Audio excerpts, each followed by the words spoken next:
hoy vamos a estar en este primer momento invitando al filósofo Darío Stanzheimer eh, a que pueda participar de una charla que denominamos La verdad y lo aparente en contextos digitales. Les cuento que Darío es licenciado en filosofía, divulga la filosofía en los medios de comunicación, es autor de libros ¿Para qué sirve la filosofía?, Filosofía en 11 frases y Filosofía a martillazos. Es conductor de programas como Mentira la Verdad y Seguimos Educando en Canal Encuentro y de los programas de radio Lo Introspectivo en Nacional Rock y Demasiado Humano en Futurock. ¿Está bien? ¿Está bien, Darío? Bueno, yo quiero darle paso ahora a Darío y esta preciosa charla que tenemos por delante. Gracias, Pablo. Un placer poder conversar con los colegas de Uruguay. Ya he ido un par de veces, pero circunscripto a conversaciones y diálogos con profes de filosofía, así que ahora ampliando un poco más el espectro, agradecerte a vos, a la institución, digamos, y bueno, el trabajo de pensarse a sí mismos, ¿no? Que es un gran tema para la docencia, ¿sí? Estamos todo el tiempo dando clases, estamos todo el tiempo dando. Viste que dar clase tiene que ver con ese acto de estar dando, de un don que de algún modo se pone en juego en la experiencia áulica. Y bueno, el que da necesita muchas veces también recibir, ¿no? Entonces, porque si no, no tiene que dar. Así que los trabajos, los procesos de capacitación son hiper necesarios para poder realmente seguir los docentes así como llenándonos de todas aquellas categorías que después podemos en algún sentido trabajar en el aula. Los que hacemos filosofía, ustedes saben, tenemos como una especial afrenta con o contra lo que llamamos en general el sentido común, ¿sí? Que son las formas de pensar más consabidas, más instituidas, más cotidianas. Por eso hay una manera de hacer filosofía con la que yo me siento muy identificado, que se llama la deconstrucción, ¿sí? Deconstruir básicamente es poder pelearse contra un sentido común que en general se presenta como si fuese la forma normal en la que pensamos y actuamos los seres humanos. La filosofía todo el tiempo busca anomalías. Esto significa pensar de una manera diferente a la que se cree única, porque lo que básicamente postulamos desde la deconstrucción es que no hay una única manera de ser o de pensar, sino que justamente en la diversidad es donde anida la pluralidad que hace al ser humano en todas sus múltiples dimensiones. Por eso es tan, digamos, contundente el trabajo de la filosofía, de la deconstrucción, frente a ese sentido común que no es democrático, ¿no? Digo, se maquilla de un falso pluralismo y en realidad lo que hace es homogenizar las lecturas de las cosas, al interior de las cuales todos nos vemos inmersos. Y entonces, una linda manera, linda entre comillas, de pensar al sentido común es que uno cree que piensa autónomamente y en realidad está siendo pensado por el sentido común, que lo que hace es estructurar molduras, dispositivos, formas de pensamiento en la que uno después está en su interior y las reproduce. Como decimos siempre, no se trata tanto de discutir los contenidos de lo que se discute, sino los formatos con los que se discute. Voy a dar un ejemplo bien tonto, pero para que se entienda. Tanto en Uruguay como en Argentina, en la televisión vemos todo el tiempo programas de panelistas, ¿no? Es algo que está, digamos, que circula hace rato. Entonces, diríamos que no se trata tanto de discutir qué es lo que, cuáles son los contenidos que conversan los panelistas, como cuestionar la panelización del debate público. Ese es el problema. Cuando un formato se instala y después excede a los programas de televisión y vemos que todo el mundo, digamos, conversa con el otro como si fuera panelista de televisión. Entonces hay un formato que de algún modo se instaló como único. Una de las formas en que el sentido común normaliza, naturaliza sus maneras de pensar, es desde el pensamiento binario. El pensamiento binario es uno de los grandes enemigos, de nuevo entre comillas, para que se entienda lo digo así, ¿no? Porque tampoco creo que sea enemigo en el sentido tan lato, pero es uno de los grandes desafíos que se da la filosofía y la deconstrucción, que es desarmar el pensamiento binario. Porque el pensamiento binario es el pensamiento que mejor, con el que mejor se asocia el sentido común. La charla que yo estoy dando parte de un binario, a propósito, y es lo que vamos a tratar de desarmar. Decía Pablo, la verdad y la apariencia, ¿sí? Lo real y lo aparente, como se dice en filosofía, lo real y lo aparente, que es como lo verdadero y lo falso, el bien y el mal, lo lindo y lo feo, ¿sí? Pero también, tema que no vamos a abordar hoy, pero que está muy presente, también el varón y la mujer, o el padre y el hijo. El pensamiento binario es un pensamiento que estructura la realidad, la ordena, como si, digamos, en cajones que en general están muy delimitados, muy fijos, pero ¿qué? ¿Por qué es binario? Porque siempre necesitan de un opuesto frente al cual uno de los polos se afirma jerárquicamente superior. O sea, lo real es lo bueno y lo aparente es lo malo. ¿Sí? La verdad es lo bueno y la falsedad es lo malo. El varón es lo bueno y la mujer es lo malo. Digamos, es obvio que este pensamiento, sí, pero ojo, lo mismo, la luz es lo bueno y la oscuridad es lo malo. Dígame alguien por qué asociamos moralmente la oscuridad al mal y la luz al bien. O sea, es evidente que cuando uno hace un rastreo antropológico, histórico, genealógico, empieza a encontrar cómo se construye una moralidad. Pero al decir que se construye una moralidad, le estamos quitando a la moral justamente, digamos, su principal característica positiva, que es que no es algo construido, porque la moral siempre se supone que es algo que viene con el ser humano. Y sin embargo, ¿por qué la oscuridad es mala? En realidad, cuando uno hace ese rastreo, se da cuenta que en la oscuridad estábamos más al arbitrio de los peligros de la naturaleza, que obviamente en la oscuridad eras devorado por las bestias, obviamente, pero le encontrás motivaciones que no son necesariamente morales, pero que después se transforman en morales.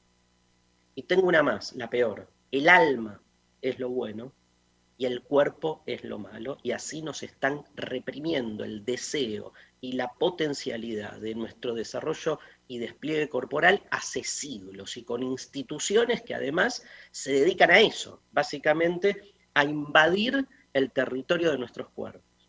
Entonces, ¿cómo se sale de ese binario? Sería un poco la pregunta, o si, de qué modo se puede desarmar un poco un binario. Quiero hablar de dos binarios hoy. El primero, que me parece fundamental y tiene que ver un poco con lo que está sucediendo en este año tan particular, tengo otro binario. La salud es lo bueno y la enfermedad es lo malo. Que no estoy diciendo que estar enfermo sería bueno o que la salud sería algo negativo. Estoy justamente tratando de desarmar lugares comunes.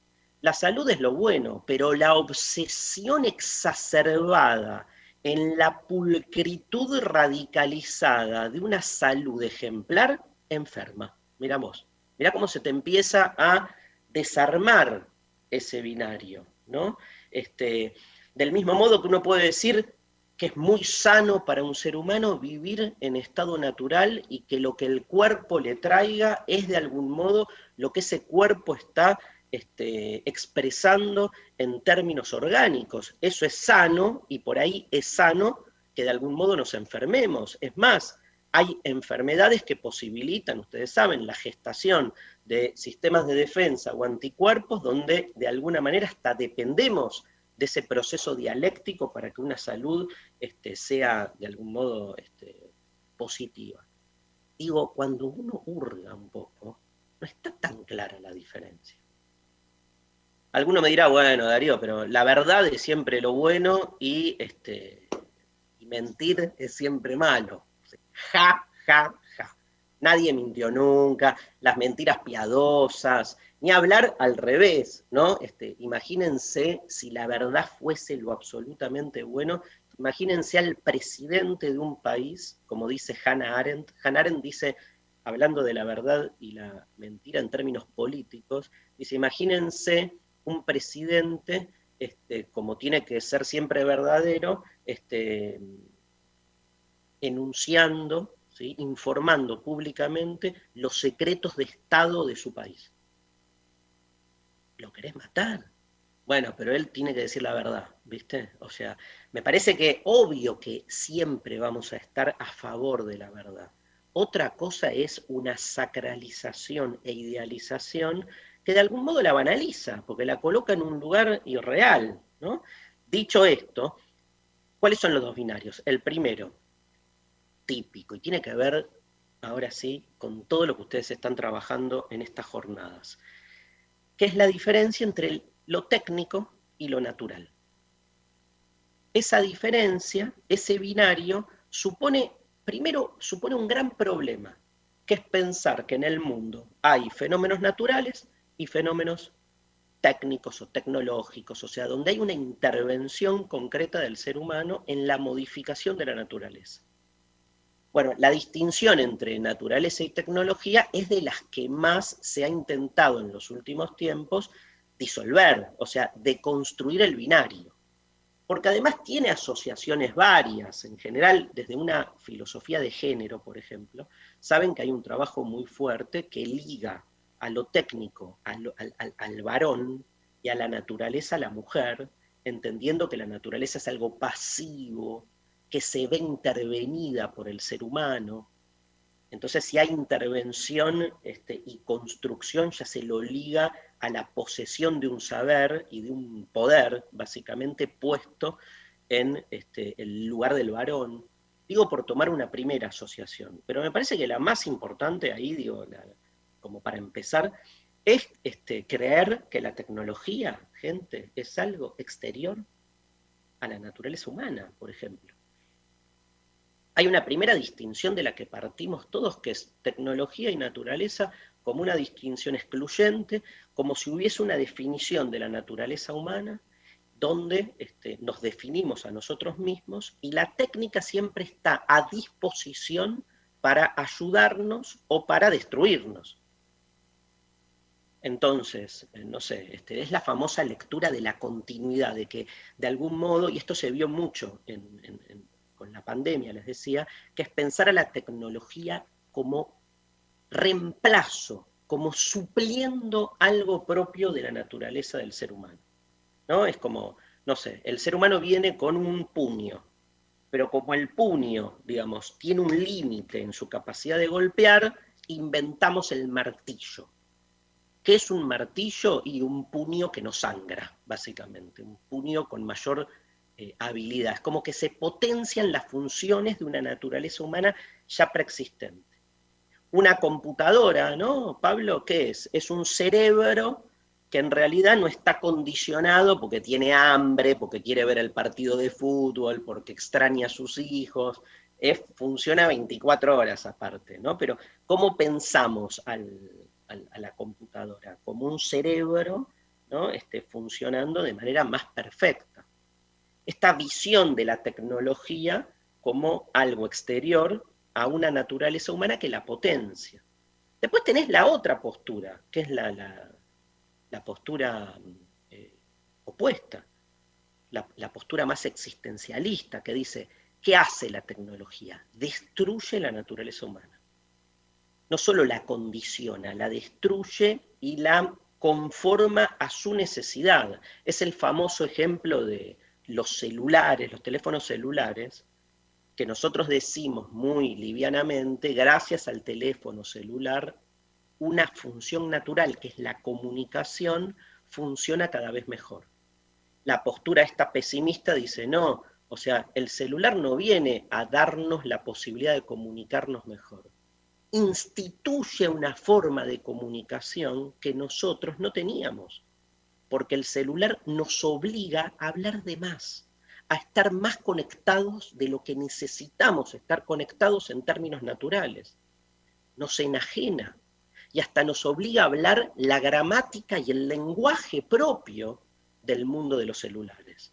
Entonces, no es que usamos el WhatsApp para comunicarnos, se nos ha whatsappeado el lenguaje, se nos ha whatsappeado el cerebro ya. Esta otra forma supone de nuevo un binario ahí, que la naturaleza pierde frente al efecto de la técnica. Bueno, vamos a salir del binario. Yo les digo, la tecnología ni potencia la naturaleza humana, ni destruye a la naturaleza humana. ¿Saben qué? Yo no creo en la naturaleza humana. Empecemos por ahí. Entonces, como no creo en la naturaleza humana, no creo que la técnica sea algo exterior que viene a ayudarnos o a destruirnos. Creo que somos técnica. Ustedes me están escuchando, no solo por la tecnología de la informática que posibilita que me escuchen. Me están escuchando porque comprenden mi lenguaje. El lenguaje es una técnica.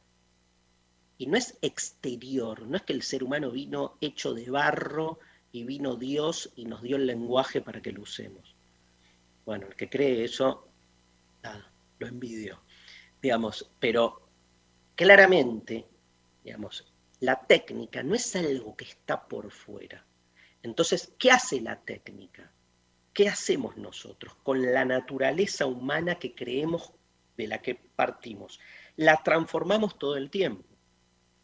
El resumen sería, la técnica ni destruye la naturaleza humana, ni la potencia, la transforma. Pero es un proceso de transformación permanente que hacemos de nosotros mismos. Vamos al tema más delicado ahí entonces.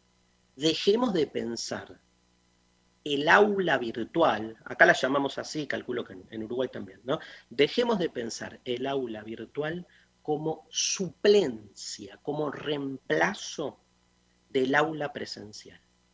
Porque ahí está el binario.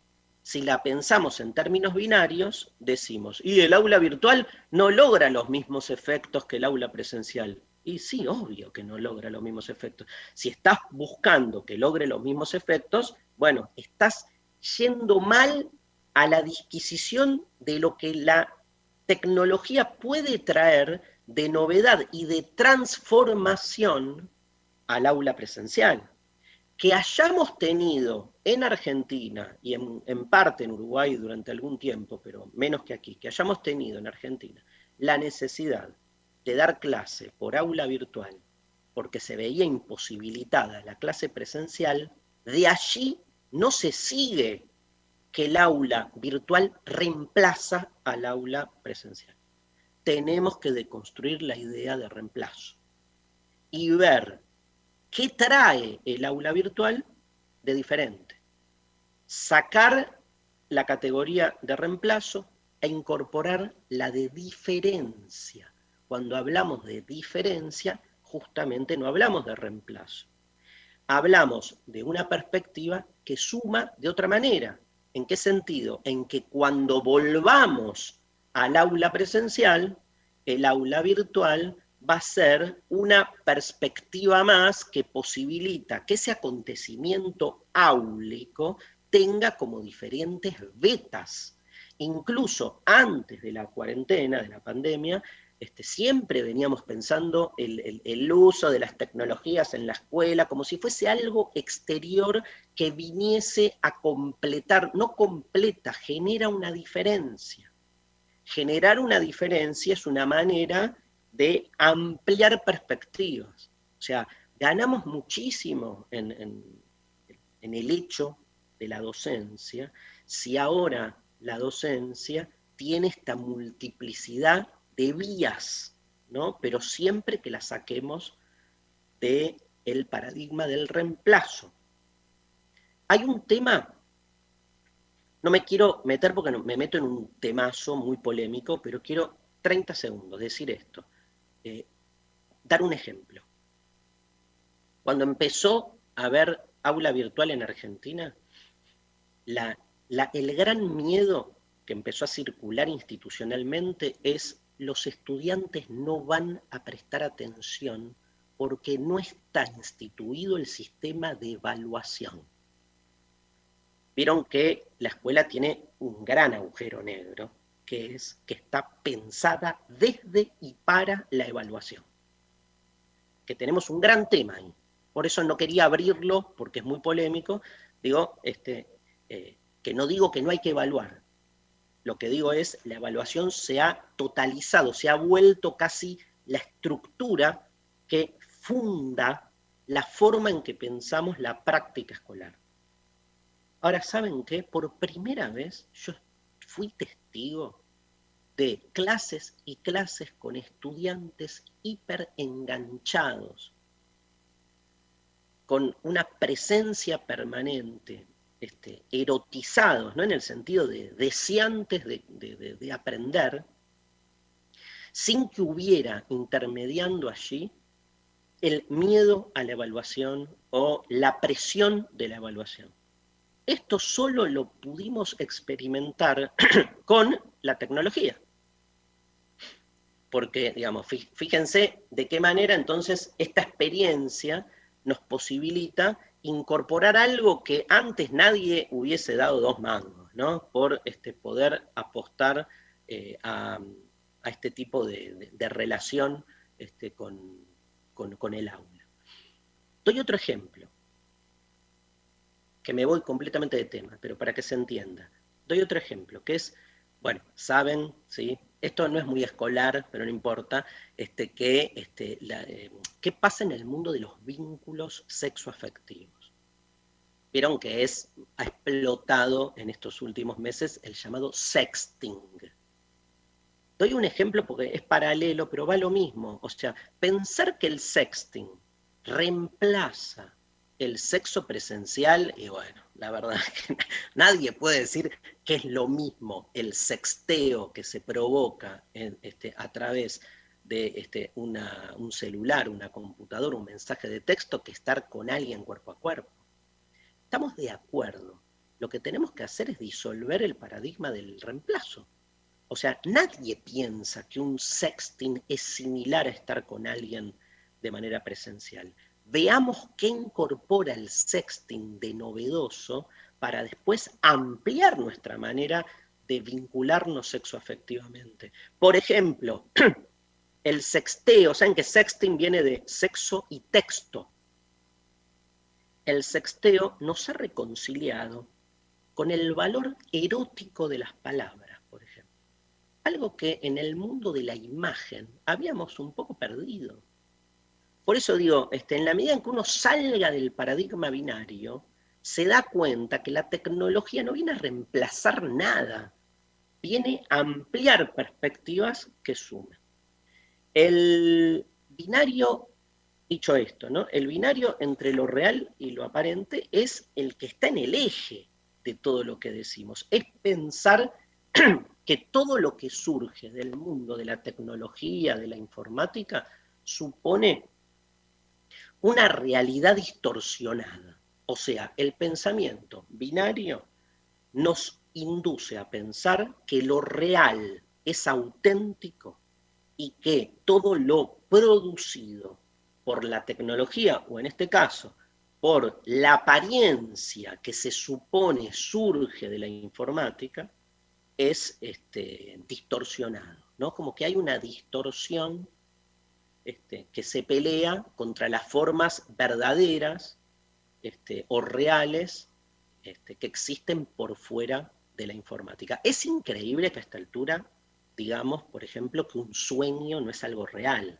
Viste que uno sueña y dice, bueno, soñé esto, pero en la vida real no es así. ¿Y el sueño dónde pasó si no es en la vida real?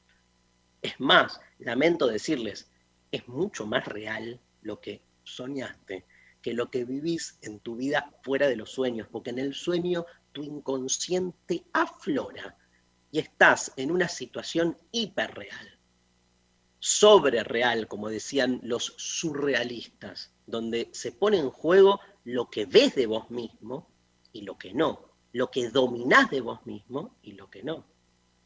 Es muy interesante este juego que siempre hace de la apariencia algo distorsionado y por lo tanto negativo. Es como cuando uno dice, no sé, el perfil de Facebook o mi página de Instagram, estoy siempre distorsionándome a mí mismo porque siempre me muestro lindo, inteligente, en situaciones de felicidad.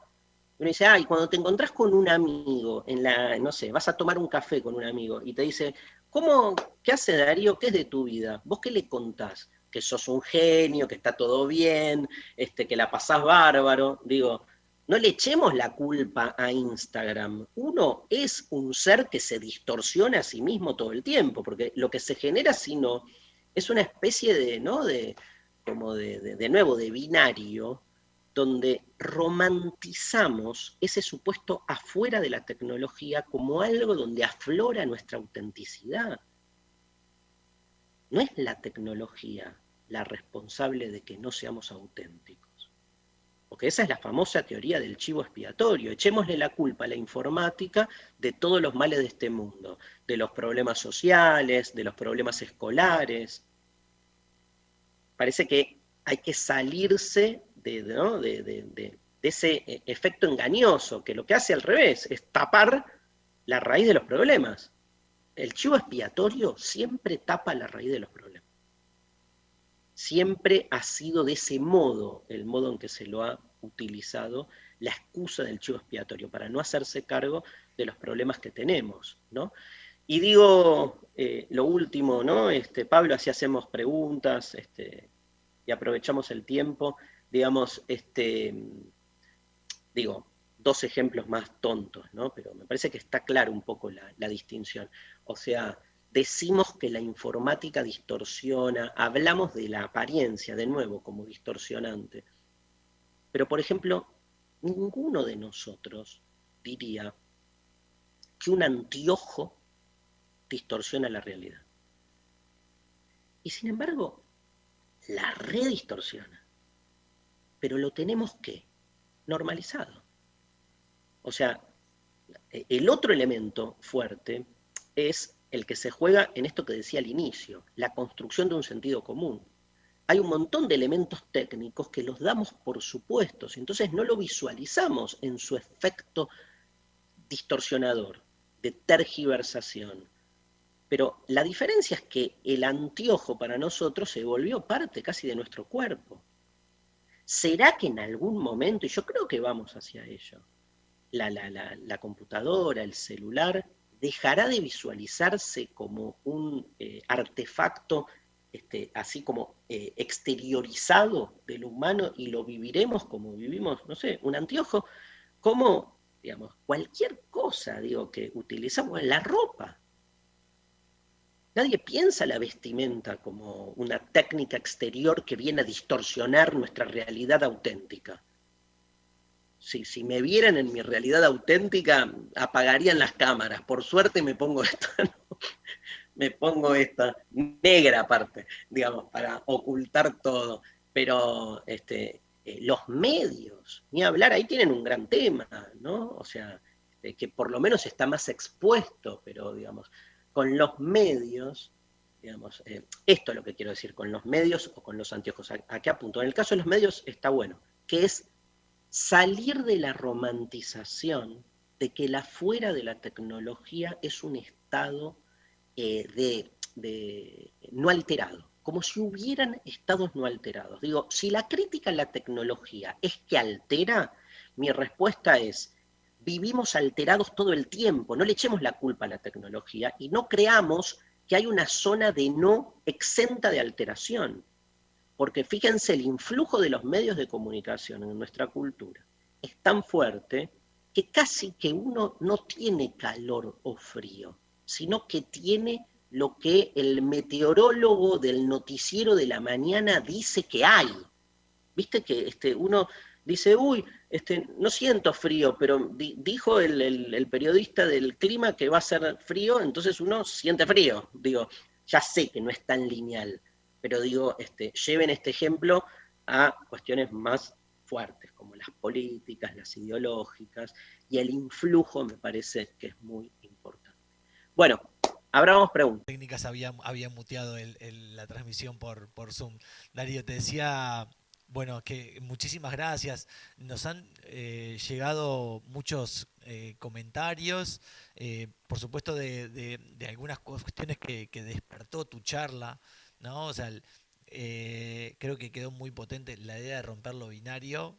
Es lo que más se ha como repetido en el chat, más como comentario. Cambia la forma de evaluar y de pensar en las estrategias didácticas y los procedimientos utilizados, ¿no? Como una reflexión acerca de lo que decías. Pero nos llega, y de hecho, eh, solo decirte que había puesto una pregunta que la contestaste al final. O sea, ¿en qué lugar ponemos la apariencia en las redes? Y automáticamente dijiste, no es la tecnología, es la que los hace menos auténticos, y con el ejemplo quedó súper representado. Pero nos llega una pregunta, y en esto también tiene que ver desde lo binario. Nos gustaría saber qué piensa del binario noticia falsa, noticia verdadera. Algo que también hoy en día está muy en boga, y muy sobre el tapete. Es la discusión hace años, ¿no? Y que la venimos haciendo desde afuera del mundo de los medios. O sea, el mundo de los medios yo creo que se debe ese debate fuertemente, ¿no? Y como siempre decimos, hay que diferenciar la estructura mediática de el oficio del periodismo, ¿no? Que también lo amalgamamos como si fuese una realidad completa. Me parece que se trata obviamente de instancias distintas y es como un gran pendiente para el periodismo pensarse a sí mismo en estos tiempos de mediatización y de crisis de la verdad. La filosofía viene discutiéndose a sí misma hace rato, ni hablar múltiples disciplinas. La ciencia en general vive en un proceso de autocrítica permanente.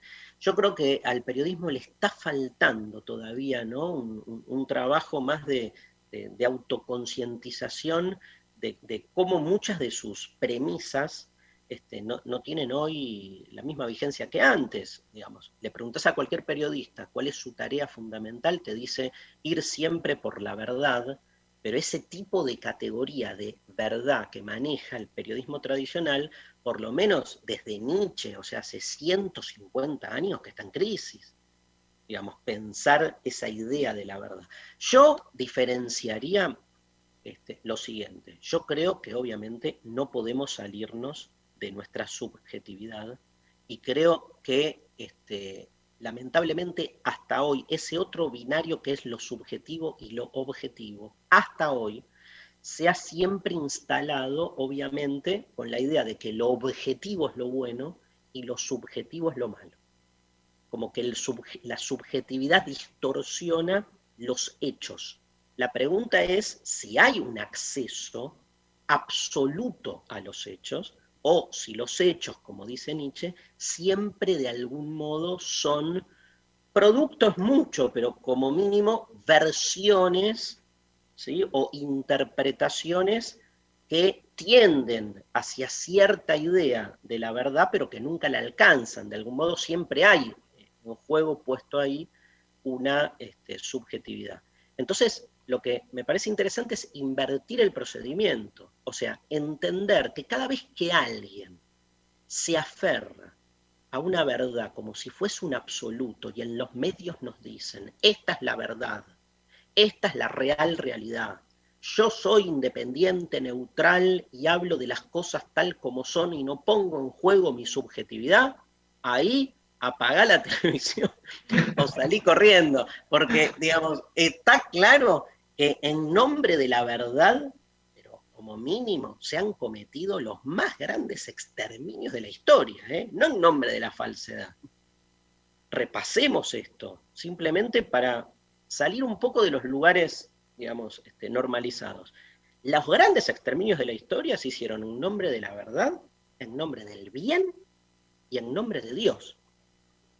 Digo, como para como mínimo darnos la posibilidad de cuestionar cuál es la función de esa categoría llamada la verdad. ¿Eso significa todo lo contrario? O sea, que estamos expuestos a la falsedad y manipulación de los medios? No, porque eso es caer en el binario. Tenemos que justamente ir deconstruyendo esa distinción. Yo diferenciaría, digo, una sola cosa, que es, da para mucho el tema, ¿no? Pero yo diferenciaría, ¿sabes qué, Pablo? La presencia de la subjetividad en los medios de la intención voluntaria de manipulación y construcción de una falsedad que impacte en la vida social. Una cosa es un medio tomando partido por una lectura de la realidad y hablando desde un lugar. Nadie habla desde ningún lugar. O sea, si yo soy de izquierda, voy a tener una lectura desde la izquierda de la realidad social en la que vivo. Y donde algunos ven paga justa, yo veo enajenación y expropiación del valor del trabajo por parte del trabajador. Y en realidad partimos de dos subjetividades distintas.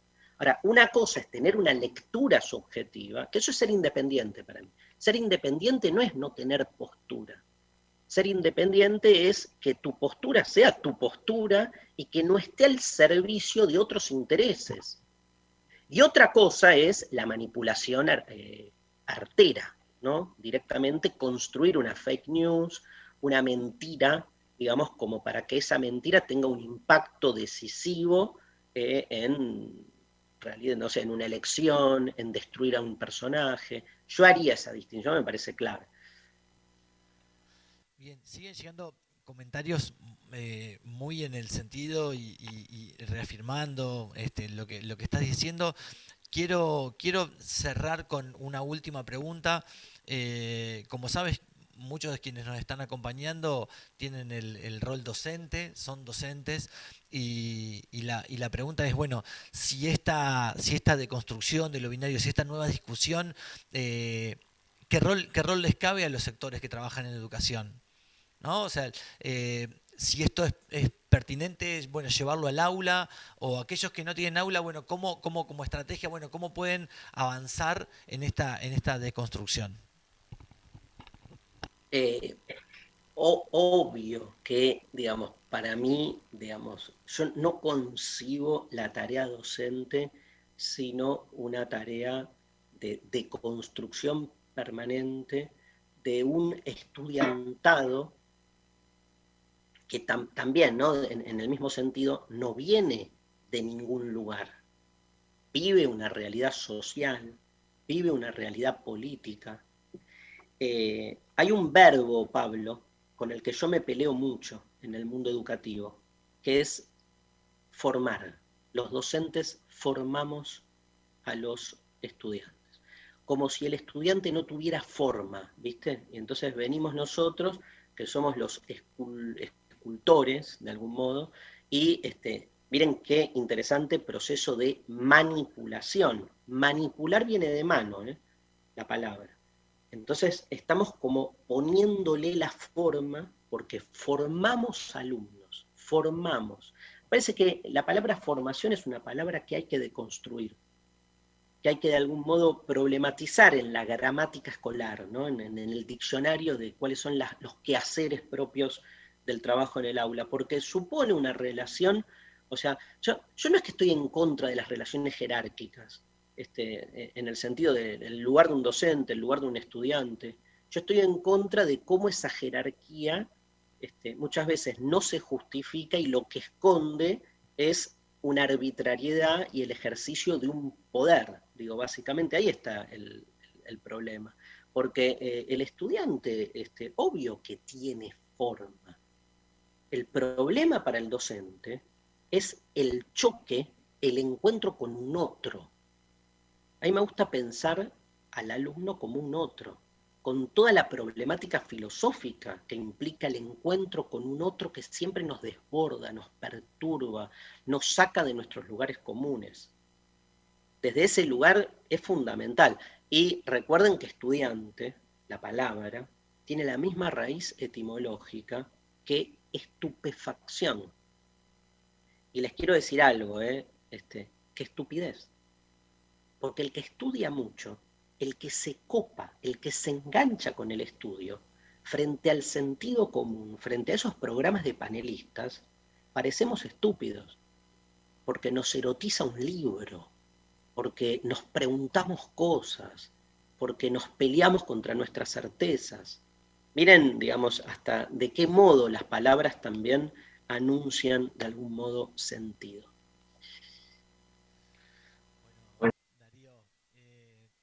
Darío, quiero agradecerte muchísimo, muchísimo la charla de hoy en este contexto.